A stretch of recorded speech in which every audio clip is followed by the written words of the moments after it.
আজকে ষষ্ঠ অধ্যায় লেকচার 1 আর্থিক বিবরণী বিশ্লেষণ ফিনান্সিয়াল স্টেটমেন্ট অ্যানালাইসিস পাঠ পরিকল্পনা। মানে এই অধ্যায়ে আমরা কি করব?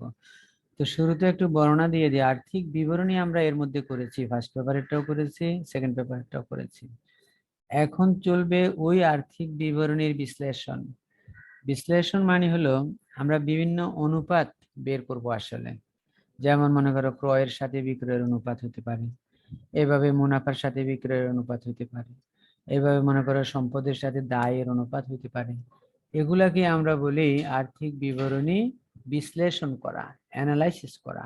হ্যাঁ, তো এখানে পাঠ পরিকল্পনা যেটা আছে দেখো, আর্থিক বিবরণী বিশ্লেষণের একটা ধারণা, আর্থিক বিবরণী বিশ্লেষণের প্রয়োজনীয়তা বা গুরুত্ব, অনুপাতের ধারণা, অনুপাত বিশ্লেষণের ধারণা, অনুপাত বিশ্লেষণের গুরুত্ব, অনুপাত বিশ্লেষণের সীমাবদ্ধতা, অনুপাতের শ্রেণী বিভাগ বা অনুপাত সমূহ হবে শব্দটা। হ্যাঁ, স্পেলিং একটু বলে আছে। স্বল্পমেয়াদী ঋণ পরিশোধ ক্ষমতা যাচাইয়ের অনুপাত সমূহের প্রয়োজনীয় আলোচনা, অনুপাত নির্ণয়ের প্রক্রিয়া। হ্যাঁ, স্বল্পমেয়াদী ঋণ পরিশোধের ক্ষমতা মানে আমরা যে দায়কে দুই ভাগে ভাগ করি, দীর্ঘমেয়াদী দায়, স্বল্পমেয়াদী দায়। স্বল্পমেয়াদী দায়গুলি পরিশোধের ক্ষমতা আমাদের প্রতিষ্ঠানের কেমন, এটা আমরা নির্ণয় করি বিভিন্ন অনুপাতের মাধ্যমে। ওটা দেখলেই আমরা তখন বুঝি। যেমন মনে করো ডাক্তারেরা বিভিন্ন টেস্টের রিপোর্ট দেখলে বুঝে তারা আসলে রোগটার কি অবস্থা বা কোন দিকে যাবে শেষ পর্যন্ত। অনুপাত বিশ্লেষণের মাধ্যমে অনুরূপভাবে যারা আর্থিক বিনিয়োগকারী আছে বা ব্যবসা বাণিজ্য করে, তারা অনুপাত দেখে বিভিন্ন বিষয়ে ধারণা নেয় যে আসলে এই প্রতিষ্ঠানটা কেমন হবে। এরপরে বলা হচ্ছে লাভ উপার্জন ক্ষমতার অনুপাত সমূহ, মানে এটাও কিছু অনুপাত যেগুলো দিয়ে আমরা লাভের অনুপাত বের করি, মানে লাভ অর্জনের ক্ষমতাটা কেমন। সচ্ছলতার অনুপাত, এগুলো অনুপাত। সচ্ছলতা মানে আর্থিক স্বাচ্ছন্দ্য কেমন আছে, সচ্ছলতা কেমন আছে। ব্যবসায়িক কার্যকলাপ সম্পর্কিত অনুপাতের প্রয়োজনীয় আলোচনা, অনুপাত নির্ণয়ের প্রক্রিয়া। এক নজরে উদ্দেশ্যের ভিত্তিতে শ্রেণী বিভাগকৃত অনুপাত সমূহ নির্ণয়ের সূত্র ও আদর্শ মান হবে। আদর্শ মান, একটা ধ উঠে আছে, এটা থাকবে না। তো আর্থিক বিবরণী বিশ্লেষণের ধারণা, এটা আমি শুরুতেই বলেছি একটা কথা, সেটা হলো আমরা যে আর্থিক বিবরণীগুলো তৈরি করলাম এতদিন পর্যন্ত, সেগুলির থেকে আমরা বিভিন্ন বিষয়ে ধারণা নিব। অর্থাৎ কেমন প্রতিষ্ঠানটা, যেমন মনে করো তার যদি চলতি দায় 1,00,000 টাকা থাকে আর চলতি সম্পদ 2,00,000 টাকা থাকে, তাহলে আমরা বলবো চলতি অনুপাত হলো 2:1। তার মানে কি 2 টাকার সম্পদ থাকলে 1 টাকার দায় আছে। তো এই প্রতিষ্ঠানটাকে আমরা একটা আদর্শ প্রতিষ্ঠান বলবো, কারণ সে যে কোনো মুহূর্তে তার দায় শোধ করার ক্ষমতা রাখে। এইভাবে মনে করো যদি আমরা মুনাফা অর্জনের ক্ষমতার কথা নির্ণয় করতে চাই, তাহলে সেখানে আমাদের মোট লাভ আছে বা মোট মুনাফা আছে, নেট মুনাফা আছে। এখন যদি কোনো প্রতিষ্ঠানের মোট মুনাফার অনুপাত আমরা দেখি যে 30% বা 40%, তাহলে আমরা বলতে পারি অন্তত মোট মুনাফা অর্জনের ক্ষমতা তাদের বেশি। আবার যদি আমরা নিট মুনাফা মনে করো এটা 10 থেকে 15%-এর মধ্যে দেখি, তাহলে আমরা এটাকে বলতে পারবো ভালো। কেন ভালো বলতে পারবো?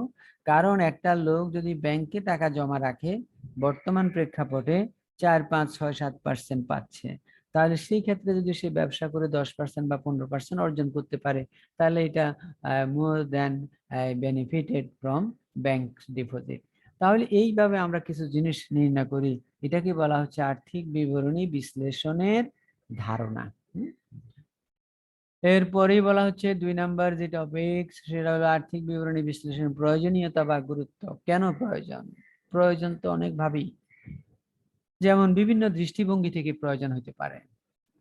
তো এখানে যেটা উল্লেখ করা হয়েছে দেখো, ব্যবসা প্রতিষ্ঠানের সাথে স্বার্থ সংশ্লিষ্ট পক্ষ সমূহ অর্থাৎ মালিক পক্ষ, ব্যবস্থাপক, প্রদেয় হিসাব, ঋণদানকারী প্রতিষ্ঠান, বিনিয়োগকারী, সরকার ও অন্যান্য তথ্য ব্যবহারকারীদের নিকট আর্থিক বিবরণী বিশ্লেষণের গুরুত্ব অপরিসীম।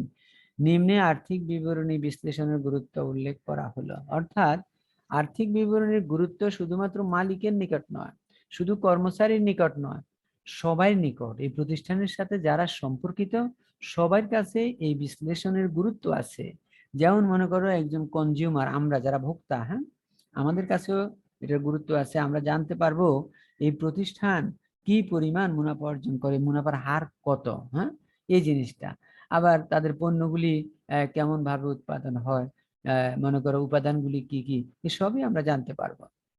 তো এখানে কিছু গুরুত্বের কথা ঢালাওভাবে বলা হয়েছে। যেমন 1 নম্বর বলছে প্রতিষ্ঠানের তারল্যের অবস্থা জানা যায়, প্রতিষ্ঠানের আর্থিক সচ্ছলতা সম্পর্কে জানা যায়, ঋণ মূলধন অনুপাত দেখা, মূলধন কাঠামো জানা যায়, অর্থাৎ ঋণ কত মূলধন কত। যেমন তুমি একটা ব্যবসা করলা, সেখানে যদি তোমার 15 লক্ষ টাকা থাকে, আর যদি তুমি দেখো ঋণ আছে 5 লাখ, তোমার আছে 10 লাখ, তাহলে আমরা বলবো তুমি একজন ভালো উদ্যোক্তা, কারণ তোমার নিজের টাকায় তুমি ব্যবসা বাণিজ্য করতে পারবা বা করতেছো।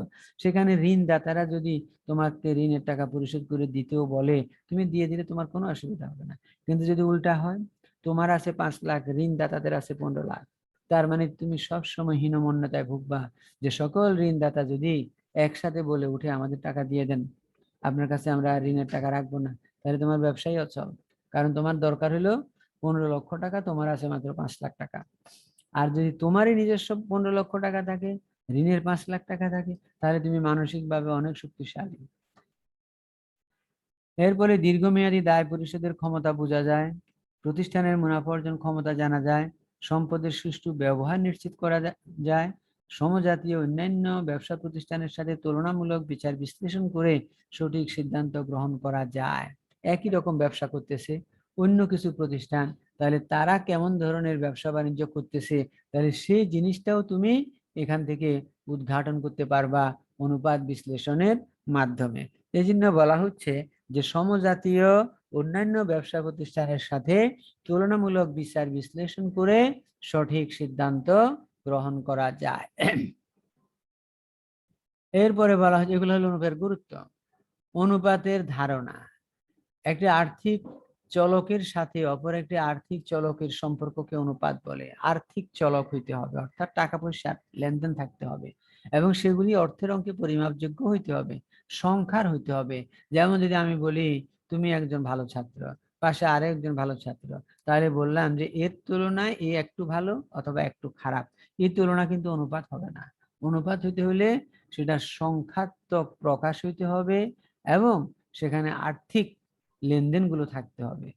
অর্থাৎ অনুপাত হলো একটি বিষয়ের সাথে অন্য একটি বিষয়ের তুলনামূলক গাণিতিক সম্পর্ক, গণিতের সম্পর্ক থাকতে হবে, সংখ্যার সম্পর্ক থাকতে হবে। ভালো খারাপ, অতি ভালো অতি খারাপ, এগুলি দিয়ে অনুপাত হবে না। সংক্ষেপে বলা যায় অনুপাত হলো দুইটি পরস্পর সম্পর্কযুক্ত সংখ্যার তুলনামূলক গাণিতিক প্রকাশ। তাহলে সম্পর্কযুক্ত হইতে হবে। যেমন মনে করো একজন মানুষের ওজনের সাথে একটা বিল্ডিং এর ওজনের যদি অনুপাত করা হয়, এটা অনুপাত হবে না, কারণ দুইটা তো সম্পর্কিত না। একটা বিল্ডিং এর সাথে আরেকটা বিল্ডিং এর ওয়েটের অনুপাত হতে পারে, অথবা একটা কোনো ফল বা সবজির সাথে আরেকটা ফল বা সবজির অনুপাত হতে পারে, কিন্তু একটা সবজির সাথে একটা মানুষের ওজনের অনুপাত করলে চলবে না। এই জন্য বলা হচ্ছে পরস্পর সম্পর্ক যুক্ত সংখ্যার তুলনামূলক গাণিতিক প্রকাশ। তো নিম্নে অনুপাতের কয়েকটি সংজ্ঞা উল্লেখ করা হলো, এটা তোমরা দেখে নেবা, এটা তোমার মুখস্থ না করলেও চলবে, কারণ তুমি গতানুগতিক ভাবে অনুপাত বলতে কি বুঝো সেটা যদি স্পষ্ট করে বলে দিতে পারো এক লাইনে, তাহলে এটাই তোমার আনসার শেষ। 4 নাম্বার বলা হচ্ছে অনুপাত বিশ্লেষণের ধারণা। আর্থিক বিবরণী বিশ্লেষণের গুরুত্বপূর্ণ কৌশল হলো অনুপাত বিশ্লেষণ। ব্যবসা প্রতিষ্ঠানের আর্থিক বিবরণীর বিভিন্ন উপাদানগুলোর অনুপাত নির্ণয় করে তুলনামূলক পর্যালোচনা করাকে অনুপাত বিশ্লেষণ বলে। তাহলে আমরা অনুপাতগুলা নির্ণয় করে সেগুলির আবার তুলনামূলক পর্যালোচনাও করব। কারণ আমরা শুধু অনুপাত নির্ণয় করে, যেমন তুমি অসুস্থ হলা, রিপোর্ট করাই বাসায় রেখে দিলে হবে না, এগুলি আবার ডাক্তারকে দেখাইতে হবে। ডাক্তার এগুলোর উপরে বিচার বিশ্লেষণ করে তারপরে একটা পর্যবেক্ষণ তোমাকে দিবে বা একটা সাজেশন তোমাকে দিবে। আমরা অনুপাত বিশ্লেষণ বলতে শুধু অনুপাত নির্ণয়কে বুঝবো না, নির্ণীত অনুপাতগুলিকে এবার আমাদের বিচার বিশ্লেষণ করার ক্ষমতা দিয়ে আমরা বিচার বিশ্লেষণ করে জানার চেষ্টা করব যে অনুপাতগুলি আসলে কি অবস্থা বা প্রতিষ্ঠানটার কি অবস্থা। এরপরে বলা হচ্ছে অনুপাত বিশ্লেষণের গুরুত্ব, ইম্পর্টেন্স অফ রেশিও অ্যানালাইসিস। অনেকগুলো তথ্য আছে, তুমি দেখো আমরা শুধু পয়েন্টগুলোর একটু আলাপ করি। তারল্যের পরিমাপ, তারল্য মানে কি, অর্থাৎ তোমার কাছে নগদ বা নগদ সমতুল্য টাকা পয়সা কি পরিমাণ আছে, এটা আমরা তারল্যের পরিমাপ করতে পারি। সচ্ছলতার পরিমাপ, সলভেন্সি, হ্যাঁ, তুমি কেমন সচ্ছল, তোমার প্রতিষ্ঠান কেমন সচ্ছল, এটা অনুপাত বিশ্লেষণের মাধ্যমে আমরা জানতে পারি।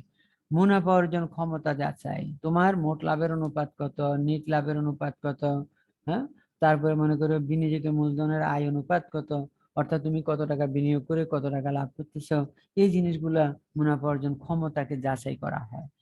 ব্যবস্থাপনার দক্ষতা, ম্যানেজমেন্ট কেমন ইফিসিয়েন্সি বা ইফিসিয়েন্ট, এটা আমরা জানতে পারি অনুপাতের মাধ্যমে। কিভাবে? যে প্রতিষ্ঠানটা মুনাফা বেশি করবে আমরা ধরে নিব তারা একটু দক্ষ, অথবা বলতে পারি যদি মুনাফার দিক চিন্তা না করে সামাজিকতার কথা চিন্তা করি, যে প্রতিষ্ঠান অধিক সংখ্যক সামাজিক কাজে জড়িত আমরা ধরে নিব তারা অধিক দক্ষ। অথবা যদি মনে করো আমরা আমাদের প্রতিষ্ঠানের সুনামের দিকে লক্ষ্য রাখি, তাহলে দেখতে হবে আমাদের প্রতিষ্ঠানের সুনাম কেমন, তাহলে আমরা সেইভাবেও ম্যানেজমেন্টের দক্ষতাগুলো বিচার বিবেচনা করতে পারি। এরপরে হলো ব্যয় নিয়ন্ত্রণ, কস্ট কন্ট্রোল। ব্যয় নিয়ন্ত্রণ মানে হলো যে সকল অপ্রয়োজনীয় ব্যয় আছে সেগুলি না করা, কিন্তু প্রয়োজনীয় সকল ব্যয় করা। আবার যদি প্রয়োজনীয় সকল ব্যয়কে নিয়ন্ত্রণ করা হয় তাহলে বলা হবে কিন্তু ব্যয় নিয়ন্ত্রণ না, সেটাকে বলা হবে কি, তুমি স্বাভাবিকভাবে বলা হয় যে লোকটা কিপটা, হ্যাঁ, অর্থাৎ খরচ করতে চায় না, খরচ করার দরকার কিন্তু করতে চায় না। আর আমরা বলতেছি নিয়ন্ত্রণ।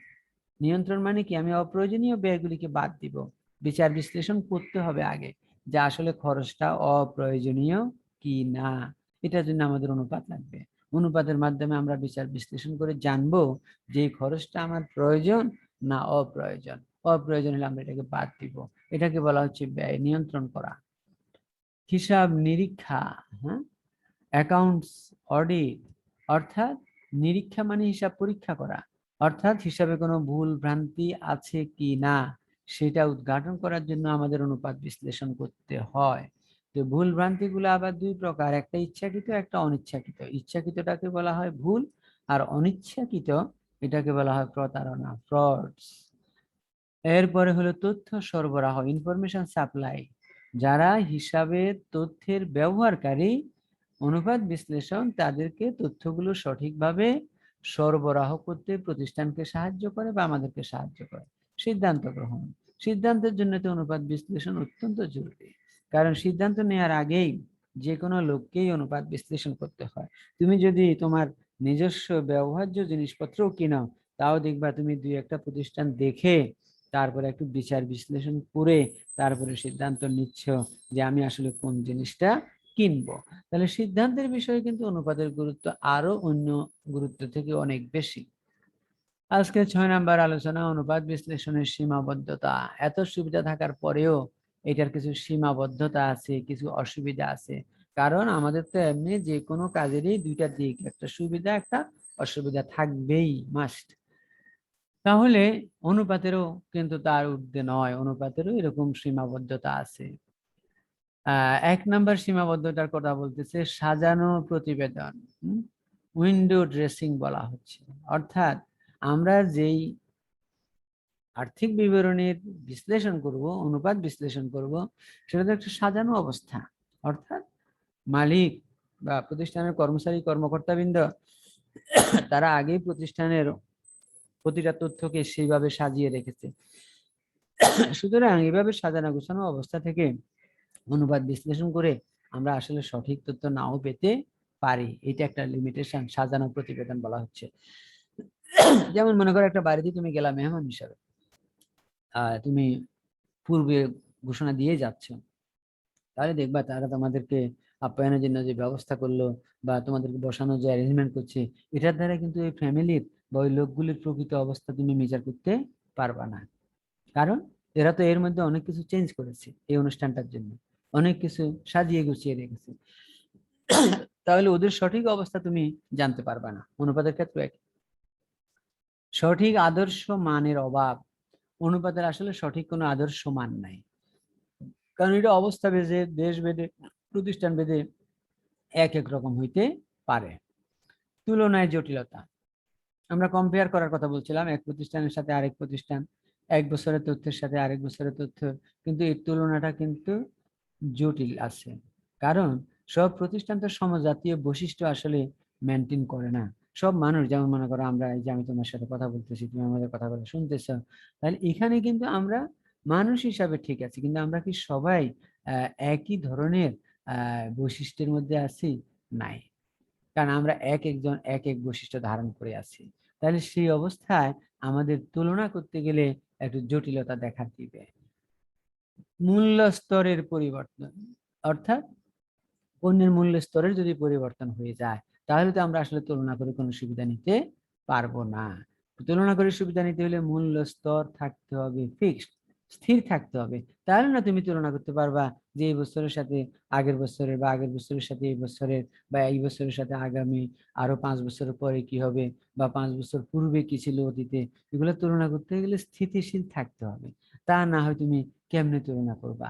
যেমন মনে করো আহ স্বাধীনতা যুদ্ধের পর পর অথবা আগে পরে আমাদের দেশে চাউলের কেজি ছিল 1 টাকা থেকে 1 টাকা 25 পয়সা, অথবা আরেকটু বড় রেঞ্জ দিলে 75 পয়সা থেকে 1 টাকা 25 বা 1.5 টাকা। তাহলে এখন সেই সময়ের যে ব্যয় আর এই সময়ের ব্যয়, তাহলে ব্যয়ের তুলনা করে কেউ যদি বলে যে আমার তো ব্যয় অনেক বেড়ে গেছে, তাহলে কিন্তু সুবিধা নিতে পারবে না, কারণ এখন তো সবকিছু চেঞ্জ হয়ে গেছে, মূল্য স্তরের চেঞ্জ হয়ে গেছে। গুণবাচক দিক নির্দেশক নয়, অর্থাৎ অনুপাত কখনো গুণবাচক, তো আমরা বলছি শুরুতে গুণের কোনো তুলনা আমরা করতে পারি না, যেহেতু সংখ্যা নাই গুণের। তো একজন ভালো ছাত্র কতটুকু ভালো, এটা তো সংখ্যা দিয়ে প্রকাশ করা যাচ্ছে না। তাহলে গুণবাচক দিক নির্দেশনা নয়, অর্থাৎ গুণের কোনো কথা আসলে অনুপাত বলে না। অনুপাত একেবারে রিজিড কতগুলো সংখ্যা নিয়ে কাজ করে, এই জন্য এটা একটা বড় ধরনের অসুবিধা। কারণ তুমি সংখ্যা দিয়ে যে কোনো একটা লোককে যেমন মূল্যায়ন করলা, আসলে তার সঠিক মূল্যায়ন হবে না, কারণ তার সাথে হয়তো এমন কিছু আছে যেটা অনুপাতের মাধ্যমে সংখ্যা দিয়ে আসে না, কিন্তু এই ভালো দিকটা তার কাছে আছে।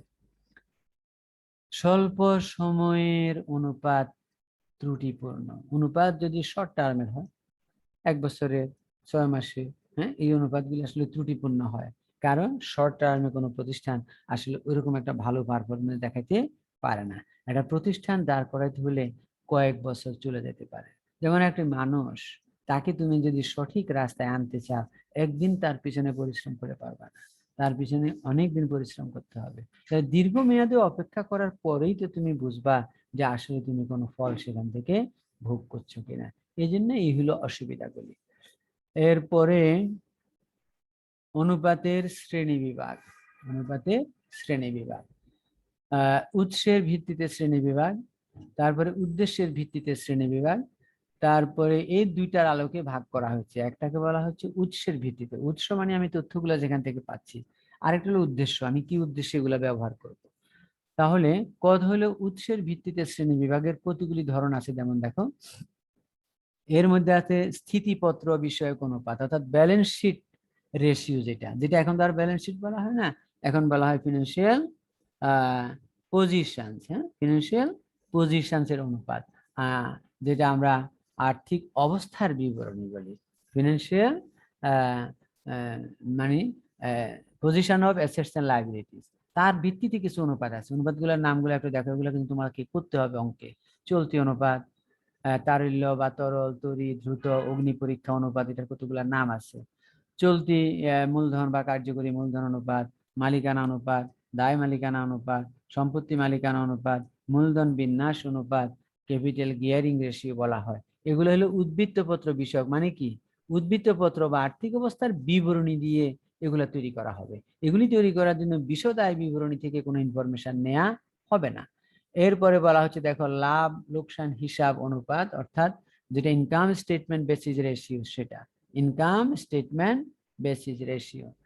এখানে যেটা বলা হচ্ছে যেমন মোট লাভের অনুপাত, এটা করা হবে কিসে বিশদ আয় বিবরণীর তথ্য দিয়ে। কারণ মোট লাভ অনুপাতের সূত্রটা কি, মোট লাভ ইন্টু 100 ডিভাইডেড বাই নেট বিক্রয়, এই দুইটা তথ্যই কিন্তু বিশদ আয় বিবরণীতেই আছে। নেট লাভ একই, নেট লাভ ইন্টু 100 ডিভাইডেড বাই নেট বিক্রয়। পরিচালন অনুপাত, হ্যাঁ, অপারেটিং রেশিও, অপারেটিং রেশিও মানে অপারেটিং বিভিন্ন খরচগুলার যে রেশিও করব, খরচগুলা বিশদ আয় বিবরণী। এইভাবে ব্যয় অনুপাত, মজুদ আবর্তন অনুপাত, অর্থাৎ যে অনুপাতগুলি নির্ণয়ের সময় আর্থিক অবস্থার বিবরণী থেকে কোনো তথ্য নেওয়া হবে না, সেগুলোকে বলা হচ্ছে ইনকাম স্টেটমেন্ট বেসিস রেশিও অথবা বিশদ আয় বিবরণীর অনুপাত। আর এখানে নাম দিয়েছে লাভ লোকসান অনুপাত, এটা পুরানা কথাবার্তা। এটা হলো বিশদ আয় বিবরণীর অনুপাত।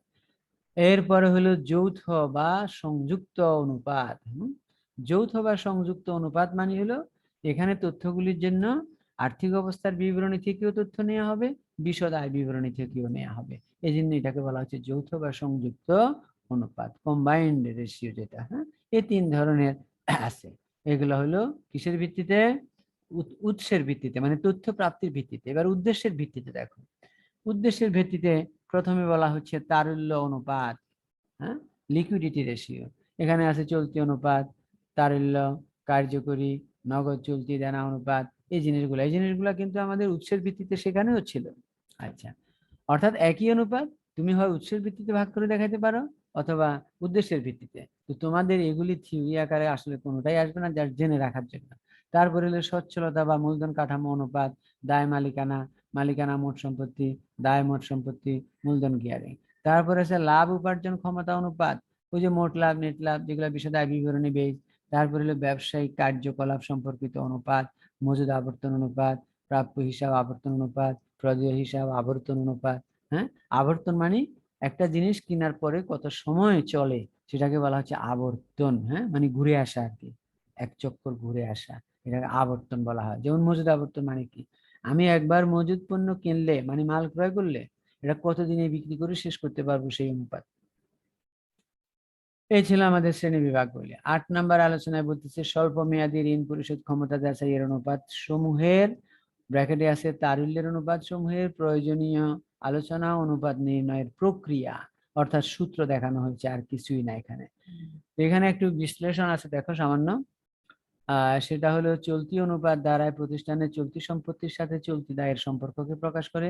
চলতি সম্পত্তিকে চলতি দায় দ্বারা ভাগ করে যে অনুপাত পাওয়া যায় তাকে চলতি অনুপাত বলে। এখানে সূত্রটা দিয়েছে, দেখো, চলতি অনুপাত সমান চলতি সম্পদ ডিভাইডেড বাই চলতি দায়। তাহলে তোমাকে জানতে হবে চলতি সম্পদ গুলা কি কি, অলরেডি আমরা জানি। চলতি দায় গুলো কি কি, এটা আমরা জানি। এখানে তার একটা আলোচনা দিয়েছে। আর এখানে এটার একটা আদর্শ মান, যদিও আমরা আলোচনায় বলেছি যে অনুপাতের সঠিক কোনো আদর্শ মান নাই, তারপরেও আমরা একটা আদর্শ মানের কথা বলি বিভিন্ন দেশের আলোকে। 2:1, অর্থাৎ 2 টাকার যদি সম্পদ থাকে, 1 টাকার চলতি দায় থাকে, তাহলে আমরা প্রতিষ্ঠানকে আদর্শ বলি। 2 নাম্বার যে অনুপাত, তোমাকে মুখস্থ করতে হবে সূত্রগুলা। এই যে ঘরের মধ্যে, এই যে বাক্সের মধ্যে যে সূত্রগুলো দিয়েছে এগুলো মুখস্থ করতে হবে, বিশ্লেষণগুলো তোমার জানার জন্য। তড়িৎ বা তরল বা দ্রুত বা অগ্নি পরীক্ষা অনুপাতের সূত্রটা হলো তড়িৎ অনুপাত সমান তরল সম্পদ ডিভাইডেড বাই চলতি দায়। তরল সম্পদ, তাহলে এখন বলতে পারছে তরল সম্পদ কোনগুলি? তরল সম্পদ হলো চলতি সম্পদ থেকে যদি আমরা সমাপনী মজুদ এবং অগ্রিম খরচগুলি বাদ দিয়ে দিই, তখনই পাওয়া যাবে আমাদের তড়িৎ সম্পদ বা তরল সম্পদ বলা হয়। আর এটাকে ভাগ করতে হবে চলতি দায় দিয়ে। একই কাজ। এখানে আদর্শ মানের কথা বলা হয়েছে 1:1, 1:1। অর্থাৎ যদি তোমার 1 টাকার তরল সম্পদ থাকে, 1 টাকার চলতি দায় থাকে, তাহলে তোমার প্রতিষ্ঠানটা খুব ভালোভাবে কাজ করতেছে, এটাই আমরা বুঝবো। এখানে কিছু বর্ণনা আছে। এরপরে হলো কার্যকরী মূলধন বা চলতি মূলধন অনুপাত, ওয়ার্কিং ক্যাপিটাল রেশিও। হ্যাঁ, এটা সূত্রটা হলো কার্যকরী মূলধন বা চলতি মূলধন ডিভাইডেড বাই চলতি দায়। আর কার্যকরী মূলধনের সূত্রটা হলো চলতি সম্পদ মাইনাস চলতি দায়। চলতি সম্পদ মাইনাস চলতি দায়, সেটা হলো কার্যকরী মূলধন। এটা একটু খেয়াল করতে হবে। এটারও আদর্শ মান হলো তোমার 1:1। এরপরে নগদ চলতি দেনা অনুপাত, cash to current liability ratio, অর্থাৎ নগদ টাকা আর চলতি দায়। তাহলে এটার অনুপাতের সূত্রটা হলো নগদ তহবিল ডিভাইডেড বাই চলতি দায়। এটা শুধু একটা আইটেম, নগদ তহবিল ডিভাইডেড বাই চলতি দায়। হ্যাঁ, নগদ চলতি দেনা অনুপাতের ব্যবহার 1 টাকা চলতি দায় পরিশোধ করার জন্য কতটুকু পরিমাণ নগদ অর্থ আছে তা জানার জন্য এই অনুপাত ব্যবহার করা হয়েছে। নগদ চলতি দেনা অনুপাতের আদর্শ মান, সাধারণত এই অনুপাতের আদর্শ গড় মান ধরা হয় 0.25:1। অর্থাৎ তোমার যদি একবার হাতে নগদ টাকা 25 পয়সা থাকে আর দায় 1 টাকা থাকে, তাহলে আমরা এটাকে আদর্শ হিসাবে ধরে নিতে পারি। এটা শুধু একটা আইটেমের সাথে সকল চলতি দায়ের অনুপাত। সুতরাং এই জন্য 0.25:1 হলো এটার আদর্শ মান, অর্থাৎ আমরা ভালো বলি আর কি। 9 নাম্বার যেটা বলা হচ্ছে, লাভ উপার্জন ক্ষমতার অনুপাত সমূহের প্রয়োজনীয় আলোচনা ও অনুপাত নির্ণয়ের প্রক্রিয়া। মোট লাভ অনুপাত, গ্রস প্রফিট রেশিও। সূত্রটা হলো মোট লাভ ডিভাইডেড বাই নেট বিক্রয় আর ইনটু হবে 100, ইনটুটা উপরে। হ্যাঁ, তো ডাইরেক্ট বলতে পারো মোট লাভ ইনটু 100 ডিভাইডেড বাই নেট বিক্রয়। আর নেট বিক্রয় মানে আমরা যেভাবে নেট বিক্রয় বের করি সেটাই। আর এটার আদর্শ মানের কথা বলা হচ্ছে 20% থেকে 30%। অর্থাৎ আমরা যদি 20% থেকে 30% পর্যন্ত মুনাফা অর্জন করতে পারি, তাহলে আমরা বুঝবো যে আমরা একটা ভালো অবস্থার মধ্যে আছি। এরপরে আছে নিট আয় অনুপাত। তাহলে নিট আয় অনুপাতের সূত্রটা হলো নিট আয় সমান নিট আয় ইন্টু 100 ডিভাইডেড বাই নিট বিক্রয়। তো নিট আয়, এটার আদর্শ মান বলা হচ্ছে কর বাদ নিট আয়ের ক্ষেত্রে 5 থেকে 10%, আর কর পূর্ব নিট আয়ের ক্ষেত্রে 10 থেকে 15%। কারণ তোমরা এর মধ্যে যৌথ মূলধনী কোম্পানির আর্থিক বিবরণী করার সময় পেয়েছো কর পূর্ববর্তী আর কর পরবর্তী নেট মুনাফা। যদি আমরা কর পূর্ববর্তী ধরি তাহলে 5 থেকে 10% পরবর্তী ধরলে, আর যদি আমরা কর পূর্ববর্তী ধরি তাহলে 10 থেকে 15% যদি আমরা মুনাফা অর্জন করতে পারি, তাহলে বলবো আমাদের প্রতিষ্ঠানটি ভালো চলতেছে। এরপরে হলো 3 নাম্বার, বিনিয়োজিত মূলধনের আয় অনুপাত। অর্থাৎ আমি যে টাকাটা বিনিয়োগ করলাম, এই বিনিয়োগ মানে একটা জিনিস অনেকে ভুল করে, এটা শুধুমাত্র মালিকের মূলধন না। বিনিয়োগ মানে হলো আমার মূলধন প্লাস দীর্ঘমেয়াদী কোনো দায়। যেমন মনে করো আমি 1 লক্ষ টাকা দিলাম, আমি ব্যাংক থেকে 10 বছরের জন্য ঋণও নিয়ে নিলাম 1 লাখ, তাহলে প্রতিষ্ঠানে আমার বিনিয়োজিত মূলধন হলো 2 লক্ষ টাকা। তাহলে এখন বলা হচ্ছে বিনিয়োজিত মূলধনের আয় অনুপাত, এটা হবে কর বাদ নিট আয় ইন্টু 100 ডিভাইডেড বাই বিনিয়োজিত মূলধন। হ্যাঁ, তো এটার আদর্শ মানের কথা বলা হচ্ছে 10% থেকে 15% যদি আমরা বিনিয়োজিত মূলধনের উপরে আয় করতে পারি, তাহলেও বলবো আমাদের প্রতিষ্ঠানটি ভালো চলতেছে। এরপরে বলা হচ্ছে বিনিয়োজিত মূলধনের উপর সুদ ও কর পূর্ব আয়ের অনুপাত। এটাও যে একই সূত্রে, শুধু সুদ ও কর পূর্ব নিট আয় ইন্টু 100 ডিভাইডেড বাই বিনিয়োজিত মূলধন। আর আগেরটা আমরা কর পরবর্তী ধরেছিলাম, যেটা প্রথম বের করেছিলাম। এরপরে 10 নাম্বার হলো সচ্ছলতার অনুপাত সমূহের প্রয়োজনীয় আলোচনা অনুপাত নির্ণয়ের প্রক্রিয়া। দায় মালিকানা অনুপাত, ইংলিশে বলা হয় ডেট ইকুইটি রেশিও। আছে, ঠিক আছে। এটার সূত্রটা হলো বহির্দায়। বহির্দায় মানে কি? বাহিরের দায়, মালিকের টাকা নয়। যারা ঋণ দিয়েছে বা যারা বাকিতে কাজ করে গেছে, বকেয়া বেতন, বকেয়া মজুরি, এই সবগুলাকে আমরা বলি বহির দায়। তাহলে বহির দায় ডিভাইডেড বাই মালিকানা তহবিল, এটাই হলো দায় মালিকানার অনুপাত। বহির দায় ডিভাইডেড বাই মালিকানা তহবিল। এটার আদর্শ মান নিয়ে কথা বলতেছে 1:1 হইতে 1:3। অর্থাৎ 1:1 হলেও আমরা প্রতিষ্ঠানকে ভালো বলতে পারি, অথবা 1:3। 1:3 তার মানে কি? মালিকের হলো 3 টাকা, বহির্দায় হলো 1 টাকা।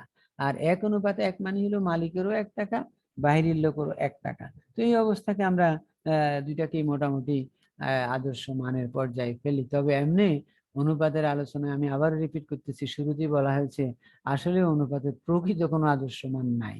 একটা প্রতিষ্ঠান ভেদে, দেশ ভেদে চেঞ্জ হয়ে যেতে পারে। এরপর হলো দায় মালিকানা অনুপাত, মানে এটারই একটা তাৎপর্য, কেন এটা করব আমরা। তারপর হলো মালিকানা মোট সম্পত্তি অনুপাত।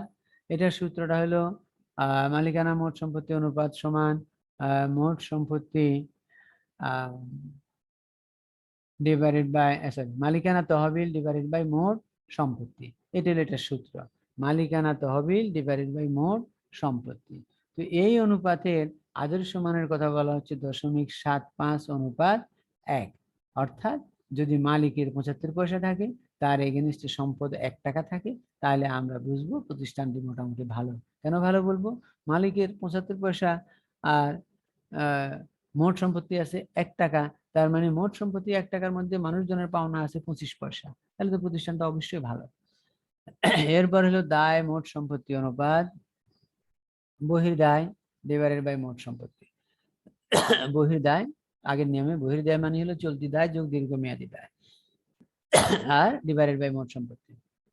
এটার একটু আদর্শ মান বলতেছে 1:2 অথবা 0.5:1। আসলে এক জিনিস, 1:2 যে কথা আর 0.5:1 একই কথা।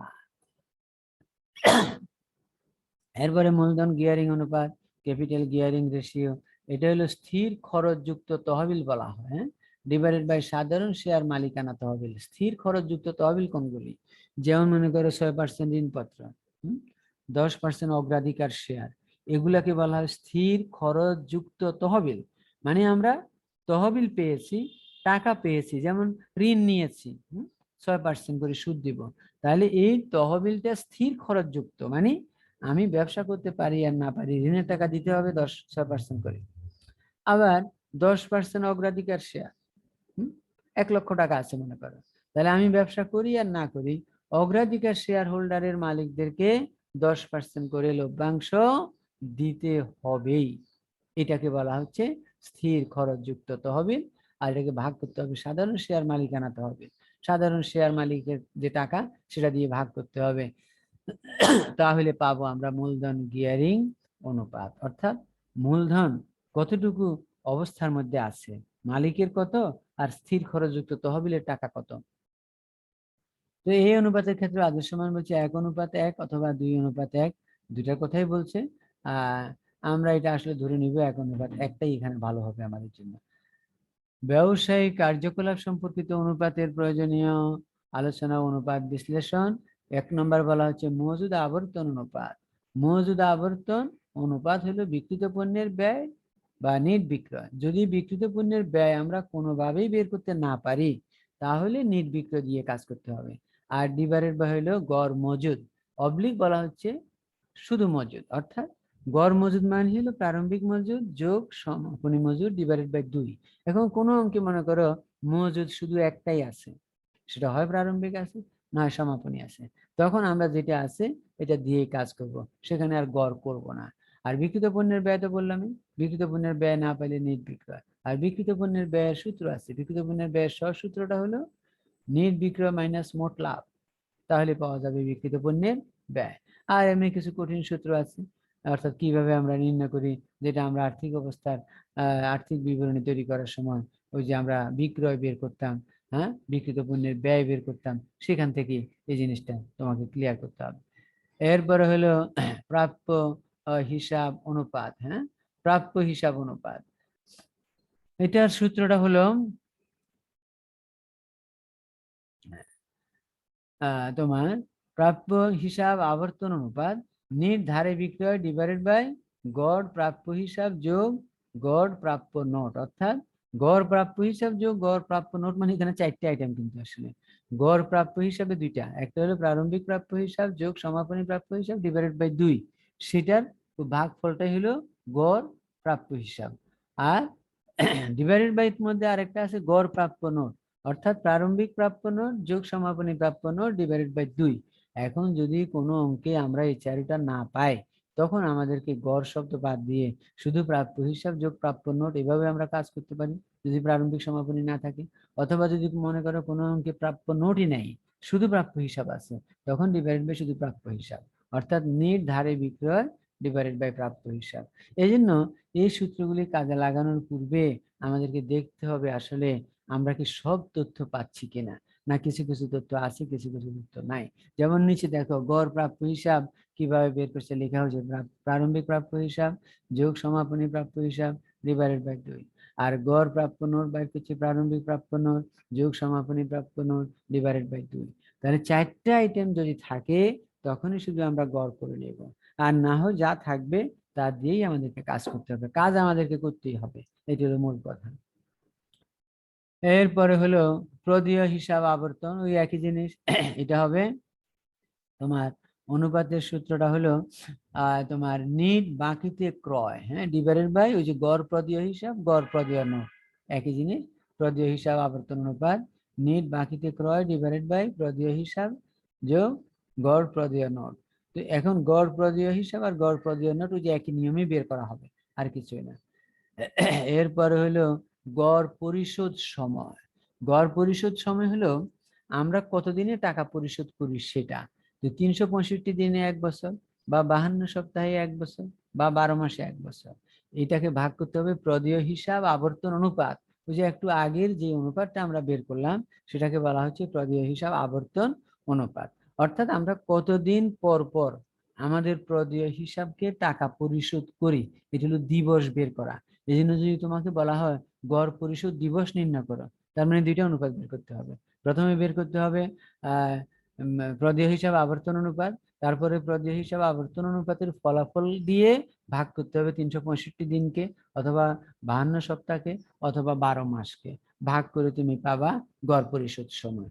তাহলে গড় পরিশোধ সময় করতে গেলে দুইটা অনুপাতই কিন্তু লাগবে।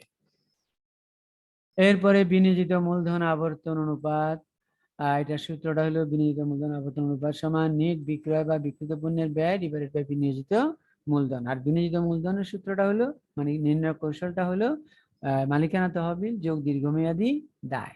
মালিকানা তহবিল যোগ দীর্ঘমেয়াদী দায়। তোমাদের কাছে অবশ্যই বই আছে, বইটাতে একটু দেখবা এই প্রত্যেকটা অনুপাতে কিন্তু সাব অনুপাত আছে, অর্থাৎ রেশ সূত্র আছে। অর্থাৎ যেমন মনে করো তুমি নেট বিক্রয় কিভাবে বের করবা, বিক্রিত পণ্যের ব্যয় কিভাবে বের করবা, বিনিয়োজিত মূলধন কিভাবে বের করবা, এগুলি বইতে ডিটেলস দেওয়া আছে। আসার আগে আমার বইটা তোমাদের হাতে আছে, সেখানে পাবা, এটা ডিটেলস পাবা, আরো সংক্ষেপে পাবা। এখানে ওই ওই উপ অনুপাত যেগুলি অর্থাৎ সূত্রের জন্য যে আইটেমগুলো দরকার, সেগুলা নির্ণয়টা আমি দেখতেছি অনেক ক্ষেত্রে দেয়া হয় নাই আসলে।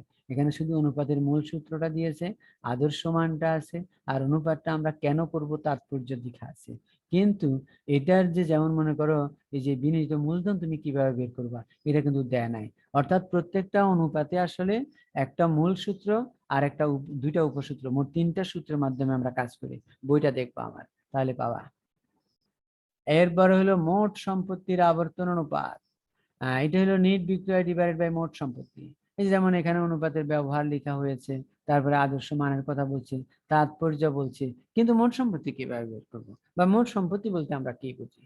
হ্যাঁ, যেমন চলতি সম্পত্তি, স্থায়ী সম্পত্তি, বিনিয়োগ, অসমন্বিত ব্যয়, এগুলো কি সবগুলোই ধরবো, না কোনো কোনোটি বাদ যাবে? যেমন আমি এক কথায় বলে দিই, মোট সম্পদ মানে হলো চলতি সম্পদ যোগ স্থায়ী সম্পদ যোগ বিনিয়োগ, আর যদি ওর সাথে যদি অসমন্বিত ব্যয়গুলি যুক্ত হয়ে যায়, তাহলে সেগুলাকে বাদ দিতে হবে, কারণ অসমন্বিত ব্যয়গুলি আসলে কোনো সম্পদ না, এগুলো কল্পনা।